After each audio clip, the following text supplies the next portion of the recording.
వస్తుందా? ఇది నడుపుకొస్తాం. అంటే ఈ సేంద్రీయ విధానంలో పండించిన తర్వాత చెరుకుని మామూలుగా ఇట్లా జస్ట్ ఫస్ట్ లెవెల్ క్లీనింగ్ ఒకటి ఉంటుంది. ఇక్కడికి నరుకు వచ్చింది తీసుకొచ్చిన తర్వాత దీని తర్వాత ఏం చేస్తామంటే ఇక్కడ క్లీనింగ్ కూడా చేస్తాం. ప్రజెంట్ ఎవరు ఏం చేస్తారంటే బెల్లం ఆడాలంటే ఈ చెరుకు క్లీనింగ్ చేయరండి, జస్ట్ ఇట్లాగే మామూలు తీసేసి క్రషింగ్ చేసేస్తుంటారు. కానీ మనం ఏం చేస్తున్నామంటే అది హైజీనిక్గా ఉండాలనే ఉద్దేశంతో అంటే బెల్లం తయారు చేసినప్పుడు కూడా మంచిగా ఉండాలండి యాక్చువల్లీ. సో అందువల్ల ఏం చేస్తామంటే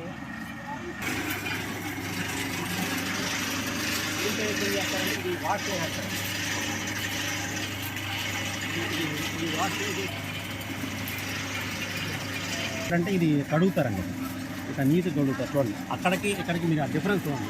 అయిన తర్వాత టేస్ట్ ఏంటంటే రసం కూడా మంచి క్వాలిటీ ఉంటుంది.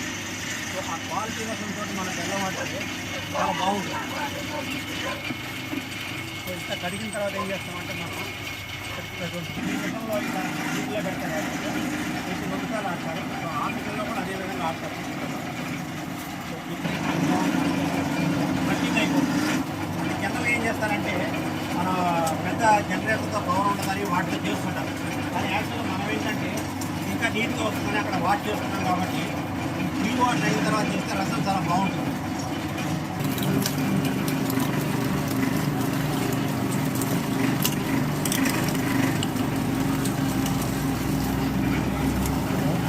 రసం తీసుకొని వస్తాం కదా, రసం తీసుకొని దీంట్లో పోస్తాం. దీంట్లో ఆల్మోస్ట్ మనం 50-70% దాకా పోస్తాం. చేసి ఏంటంటే ఈ చూడండి బెల్లం సో ఇట్లా ఈ కలర్లో తయారవుతుంటుంది బెల్లం. సో అది ఏంటంటే మనం అక్కడ రసం తీసిన తర్వాత ఆ రసం బాగుంటుంది కాబట్టి దీంట్లో వచ్చి డస్ట్ కూడా తగ్గిపోతుంది. సో ఎప్పుడైతే మనం ఆ చెత్తారం లేకుండా మనం ఇది తయారైనప్పుడు ఈ బెల్లం క్వాలిటీ ఉంటుంది, మనం వాడే వంట కూడా హైజీనిక్గా చాలా బాగుంటుంది. ఇది మనకి ఎంతసేపట్లో తయారవుతుంటుందండి బెల్లం? 2 గంటల చెరుకు రసం పోసిన తర్వాత హీట్ చేసిన తర్వాత. సో మీరు ఈ పొయ్యి సిస్టమ్ కూడా చూడొచ్చు. ఇదేంటంటే గాలి ఇది పోకుండా ఉంటుంది. దీంట్లో చెరుకు చెత్త ఏమైనా వేయచ్చు. సో ఇక్కడ నుంచి పొగ అలాంటివి పోతూ ఉంటుంది కదండి. ఆ క్లీనింగ్ చేయడం వల్ల ఏంటంటే మనకి ఆ మురికి మొత్తం చాలా మటుకు పోతుంది. సో చాలా తక్కువ వస్తుంది. సో దీంట్లో ఇప్పుడు మనం ఇంకేం కలుపుతాం అనేది మనం పండించడము ఆర్గానిక్లో పండిస్తాం, సేంద్రీయ విధానంలో పండిస్తాం. తెచ్చిన తర్వాత ఈ కట్ చేసిన తర్వాత మళ్ళీ ఇక్కడ క్లీనింగ్ వాషింగ్ చేసి మనం రసం తీస్తాం. ఆ రసం తీసి మళ్ళీ దీంట్లో పోస్తాం కాబట్టి ఇక్కడ మురికి తగ్గిపోతుంది. దీంట్లో మనం ఏంటంటే చాలామంది ఏంటంటే కలర్ కోసం కెమికల్స్ కలుపుతూ ఉంటారండి. సో మనం ఇక్కడ ఏం కలపం. న్యాచురల్గా ఒక గొల్ల సున్నం కూడా ఏంటంటే అది గట్టిపడటం కోసం జస్ట్ అది దానికోసం చేస్తారండి అంతే. కలరింగ్ ఏజెంట్ ఉండదు. సో ఇంకా మామూలుగా ఉంటుందన్నమాట ఈ బెల్లం. సో చాలామంది ఇప్పుడు బెల్లం పంచదారలు అలా తయారు చేస్తుంటారు. అది ఏం చేస్తారంటేనండి ఆ పంచదార 3rd గ్రేడ్ పంచదార వాడుతుంటారు.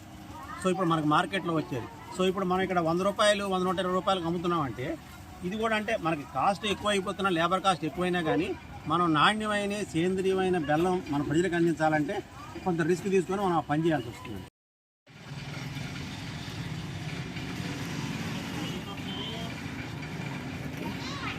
మనం ఏం చేస్తున్నామంటే కంప్లీట్ ఎస్ఎస్ వాడుతున్నాం.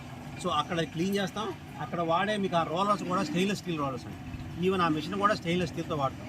సో ఇక్కడ మీకు ఇది కూడా స్టెయిన్లెస్ స్టీల్ అండి. 304 గ్రేడ్ ఉంటుంది, అంటే మంచిదన్నమాట. సో దీంతో మనం ఇక్కడ వాడేది కూడా ఇది వుడ్ది వాడతాం. ఒకటి ఇంకోటి ఇది కూడా ఎస్ఎస్ అండి, స్టెయిన్లెస్ స్టీల్ కప్స్. సో ఈ కప్స్లో మనం పోస్తాం మన తర్వాత. సో ఇది ఆల్మోస్ట్ ఒకటోటి కేజీ సింపుల్ అట్లా తయారవుతుంది. సో పోసిన తర్వాత వితిన్ ఒక 15-20 మినిట్స్లోనే ఇది మళ్ళీ తర్వాత మనం వాడుకోవడానికి అవకాశం. ఉమామహేశ్వరరావు అండి. సో దమ్మపేట గ్రామం, దమ్మపేట మండలం, భద్రాద్రి కొత్తగూడెం జిల్లా. సో ఇక్కడ మేము మొదటి నుంచి ఏం చేస్తున్నాం, గత 10 సంవత్సరాల నుంచి సేంద్రీయ విధానంలో పండించే ఏ పంట పండించినా కానీ సేంద్రీయ విధానంలో పండిస్తున్నాం. సో కొన్ని ఉప మా సేంద్రీయ విధానంలో మనం పండించే రైతుల దగ్గర కూడా కొంచెం తీసుకోవడం జరుగుతుంది. సో దీనిలో ముఖ్యంగా భాగంగా ఏంటంటే ముందు మనం ఈ గత సంవత్సరం నుంచి మనం బెల్లం తయారు చేయడం మొదలుపెట్టాం. ఈ బెల్లం ఎట్లా తయారు చేస్తున్నాం అంటే కంప్లీట్గా మనం పండించడం దగ్గర నుంచి సేంద్రీయ విధానమే.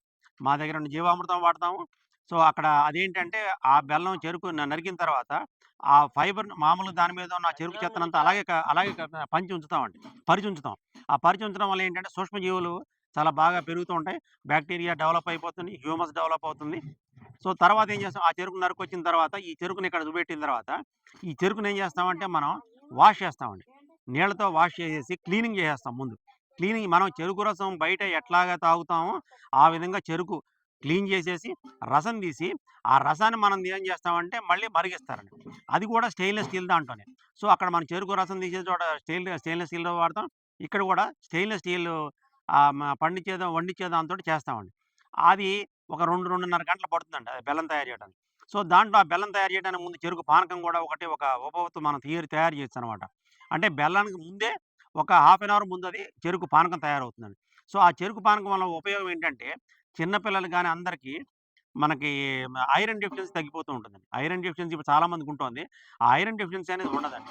ప్లసు దానికి మీరు ఈ సాసులు వాటికి బదులు ఇది గనక పిల్లలకి వాడితే ఏమవుతుందంటే, వాళ్ళకి మన ఎనీమియా పోతుంది. Iron deficiency పోతుంటది. సో, చాలా మంచిదనమాట. సో, అందువల్ల ఆ చెరుకు అట్ట తయారు చేసిన దాంట్లో మనం ఆ స్టీల్ రోలర్స్‌లో తయారు చేస్తాం. ఆ తయారైందని చేసామంటే మన విన్ ఫార్మ్స్ అనే బ్రాండ్ తోటి మనం పంపిస్తున్నాము.